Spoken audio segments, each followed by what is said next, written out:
tak to je, kamaráde, kvantitatívne a kvalitatívne úplne iná smrť predsa. Ja som jak Kristus, ja som vlastne vstal z mŕtvych normálne 7 krát, o čom ona hovorí. A hlavne vy sa neočkujte. Teraz budú nové vakcíny na rakovinu, prosím vás, hlavne si ich nedávajte. Hej, skôr vymriete. Ne, potrebujem lobotómiu, potrebujem elektrošoky, potrebujem všetko.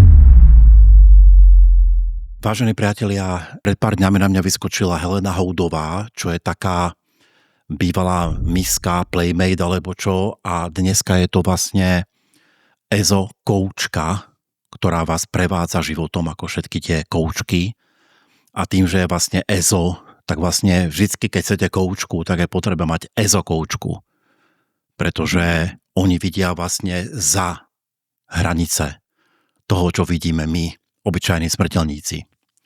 Helena Houdová je zjavne podľa profilu EZO koučka a prišla tu s nejakým úplne zásadným odhalením, ktoré mňa ako očkovaného človeka, 3-krát očkovaného, celkom ako vyplašilo.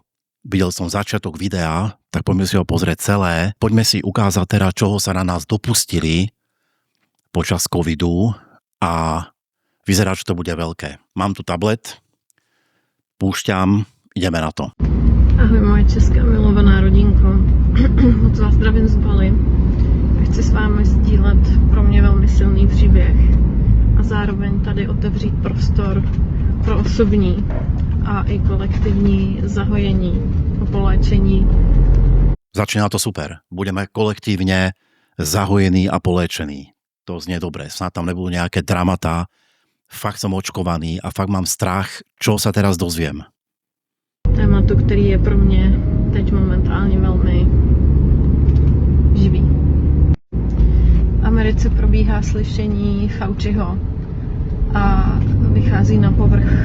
Kontext. Anthony Fauci, vám to tu nastrihnem do textu teraz, je bývalý americký veľmi vysoký funkcionár, predseda tej ich nejakej komisie, teraz vám to tu dávam, ktorý bol vlastne hlavný zástanca, propagátor a vlastne organizátor očkovania jednak covidových opatrení a jednak očkovania v Amerike. Hej, Anthony Fauci.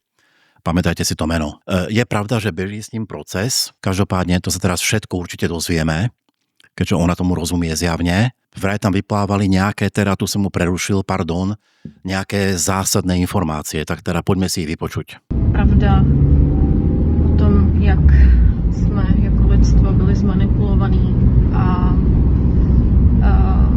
potlačení a zotročení celým covidem. My sme byli ako ľudstvo zmanipulovaní, dotlačení a neviem čo celým covidem. No ona väčšinou, choroba sa nepýta, akože čo ti vyhovuje, ona proste príde a keď to je brutalita ako covid, tak ťa proste skosí a vybavené. Tak, ale teraz to príde. Downama, všema zákazama chodit do školy, navštěvovat své blízký, kteří museli umřít třeba sami.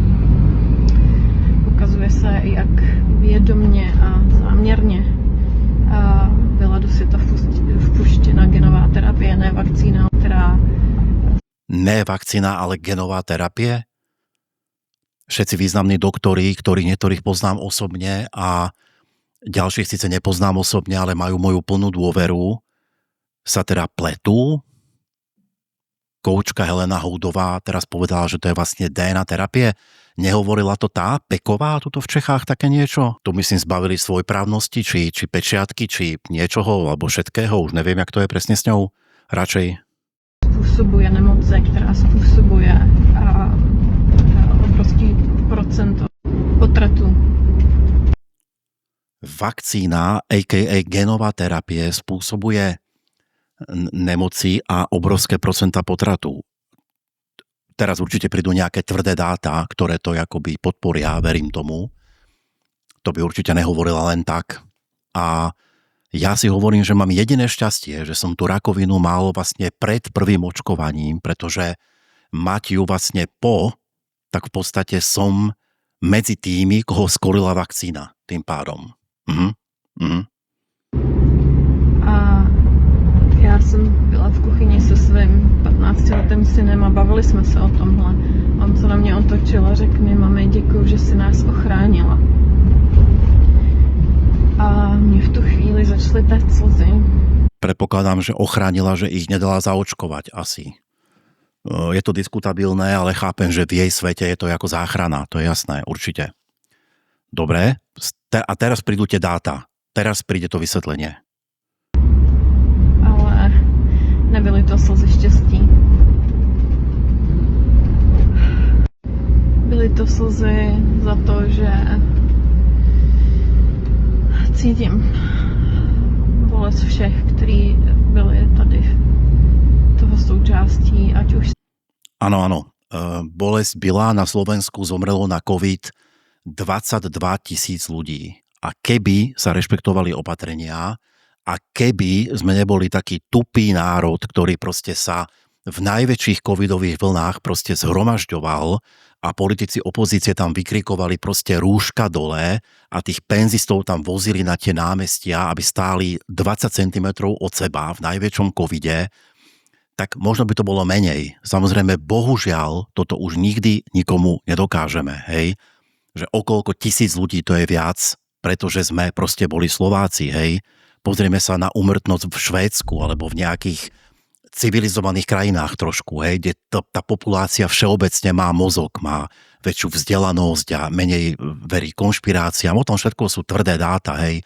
Nehovorím tu o tom poprvé. Pozrite sa na štatistiky, samozrejme zmanipulované, samozrejme, toto Helena by povedala, že to sú nejaké tmárske toto. Štatistiky napríklad Globseku o úrovni vzdelanosti a zakonšpirovanosti a porovnajte si tam Slovensko, hej, tak vyzeráme jak kolotoče oblastné, no. Dobre, teraz už prídu tie dáta, teraz. Vybrali bejt na jakýkoliv straně.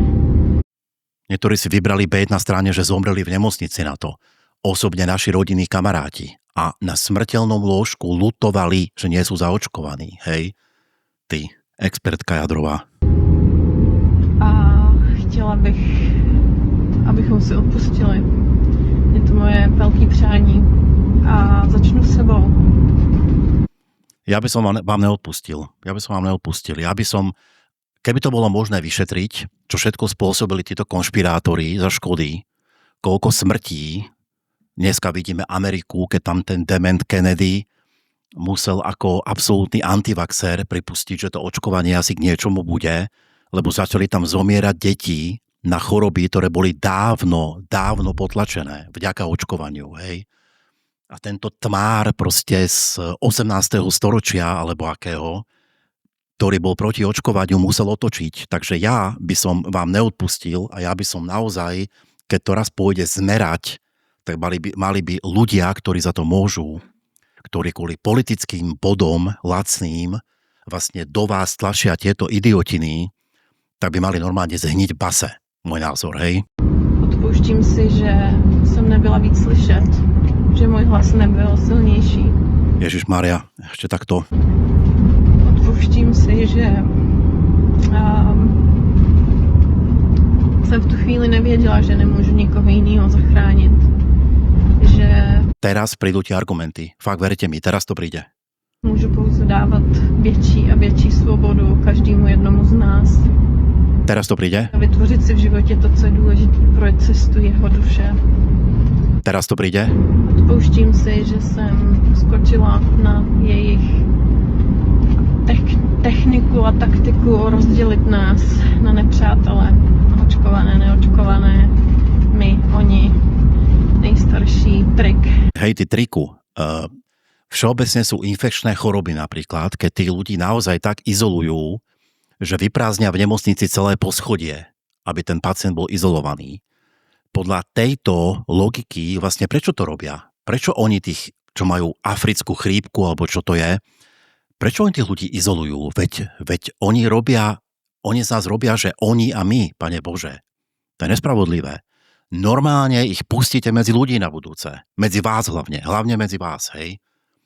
A hlavne vy sa neočkujte. Teraz budú nové vakcíny na rakovinu, prosím vás, hlavne si ich nedávajte, hej. Skôr vymriete.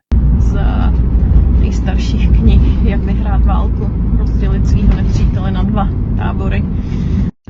Áno, infekčných a neinfekčných pacientov rozdeliť, to je úplne presne kvôli tomu, že tu išlo niekto vyhrávať nejakú válku. Odpouštím všem těm, kteří na mě útočili. kteří udělali hon na čarodějnice. Takže dopredu mi je odpustené, teraz aj mne. To sa hrozne teším, to je super. V 21. století přes sociální média začaly u mě vycházet články a videa, že jsem lhářka, podvodnice, začalo se útočit na můj... Ne. Toto všetko zatiaľ, čo tu hovoríš, sú tvrdé dáta. Vlastne nie sú, ale oni ešte prídu. Ja verím tomu, to video ešte má asi 2 minúty. Verím tomu, že teda prídu tie dáta, ktoré nám tu povedia vlastne, čo sa teraz stalo. Lebo zatiaľ tam bolo akože Fauci proces, na ktorom sa všetko ukázalo. Ja vám potom poviem, čo sa ukázalo, hej, zatiaľ. Ale teda podľa nich je to všetko. Nejaké také všeobecné blábolí, potom teda, že to lutujeme, potom si odpúšťame, ale vlastne to je všetko.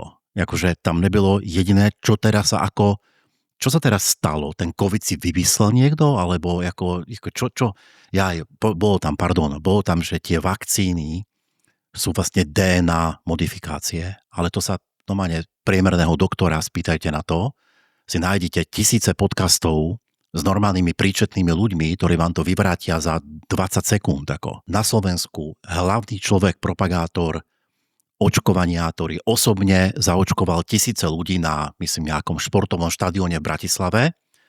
Doktor Tomáš Salaj je môj, snáď ešte stále môžem povedať kamarát, sme sa dlho nevideli, ale Sali, jak sme ho volali interne ešte v Markíze, kde sme spolupracovali dávno, je absolútne pre mňa 100% odborník a čo on povie, tak pre mňa to tak je. A to, čo on tvrdí, tvrdia ďalšie stovky a tisíce vedcov. Takže akoby by som rád videl debatu. Tuto doktorka všetkého, ezoteriky a napríklad Tomáš Salaj, hej. Strašne rád by som to videl. Práci začalo se útočit na to, co tady nesu za frekvence. A já vám odpouštím, protože vím, že mě nemůžete potkat tam, kde jste ještě nepotkali sebe. Jo, dobre, my sme ešte nepotkali sebe, to sú tie ezokeci, jasné, ale teraz už fakt je posledné minúty toho videa, takže ja už teda čakám teraz tie argumenty konečne. Už fakt sľubujem, už prídu, určite prídu. Oni by netvrdili takéto veci, nemať úplne najlepšie argumenty na to. Podchytené, big data, všetko tam bude za chvíľu. Teraz to začne. Sľubujem, teraz. A zároveň věřím, že každý z nás má svoji vlastní sílu a zodpovědnost sám za sebe. A že ty lekce, které jsme se tím naučili, nás dělají silnější, láskyplnější. Pokud se nám podaří se propojit a být spolu a stát tady v tom lidství, který teď tolik potřebuje jeden. O čom ona hovorí? Ach Bože. Nepoznáte nejakú ezokoučku? Potrebujem si ísť dať proste vybrainwashovať mozog. Ne, potrebujem lobotómiu, potrebujem elektrošoky, potrebujem všetko. Vieš, ako vyhrajte? Nechoďte sa dať očkovať už nikdy nikto z vás. Fakt, ako prosím vás o to, preto by ste génovú manipuláciu do seba nervali. Teraz budú fakt vakcíny na rakovinu. Budem mať podcast s onkológom, tam si o tom povieme.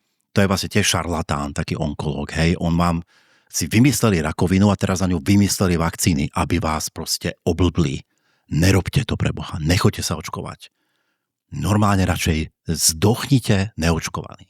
Čo vy na to? Hej? Ja sa pôjdem očkovať, hej, lebo ja som proste zmanipulovaný blbec, ale vy normálne nechoďte. Nechoďte. Odpouštím tě temnoto, tak moc jak jen můžu.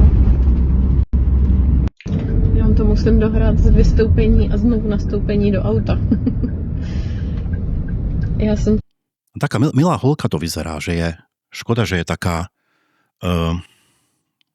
jak to povedať pekne, taká konšpirátorka.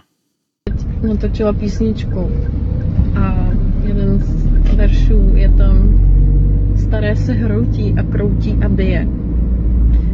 Nové se rodí světlem soucitného lidstva. Dobre, keď mi odpustíte, už to tu končí a budú to samé svetlá, odpustíme si, neodpustíme si a podobne. Proces Antonym Faucim zatiaľ ukázal jednu jedinú vec a to je, že jeho asistent priznal, že mohol manipulovať s e-mailovou komunikáciou, v ktorej sa mohlo hovoriť o tom, že oni financovali nejakým grantom nejaký výskum nejakých vírusových niečoho v tom Wuhane.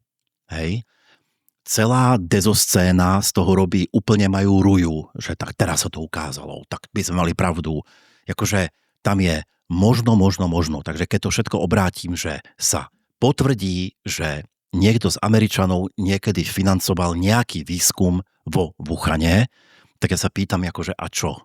To tí ľudia na COVID nezomreli teraz? Alebo ako, a keby sa hneď ukázalo, čo oni strašne radí rozprávajú, že to bol umelo vytvorený vírus. Hej?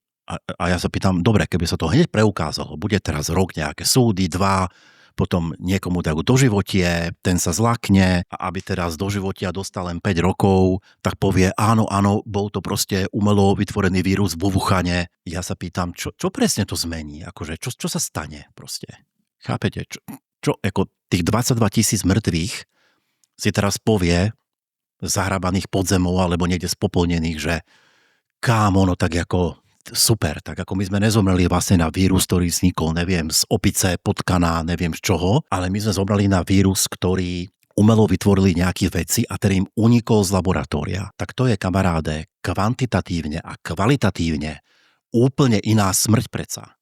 To úplne mení pravidlá hry. To si síce mŕtvý rovnako stále, ale akoby z uniknutého vírusu. Ne proste z toho, ako sme si mysleli. Hej?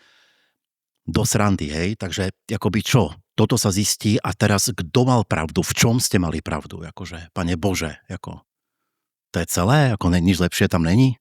No, dobre. Takže stále som rád, že som sa nechal očkovať. A budem sa rád očkovať na ďalšie veci, ktoré prídu, mRNA vakcíny nové ďalej. A naozaj v rámci demokracie doporučujem všetkým, aby sa očkovať nenechali. Hej? Kto tomu neverí. Veď o tom je demokracia, tak sa neočkujte. A potom si povieme, kto prežil. Ja už som mal umrieť, proste toľkokrát som mal umrieť, preto my sme mali do roka, potom do 2 rokov, potom po 2. vakcíne, potom po 3. vakcíne. Ja som jak Kristus, ja som vlastne vstal z mŕtvych normálne 7-krát, ty kokos. 7-krát. Hej? No, dobre. Trošku som sa nasral. Čaute. I've been shutting down the stars. Yeah, 'cause when it rains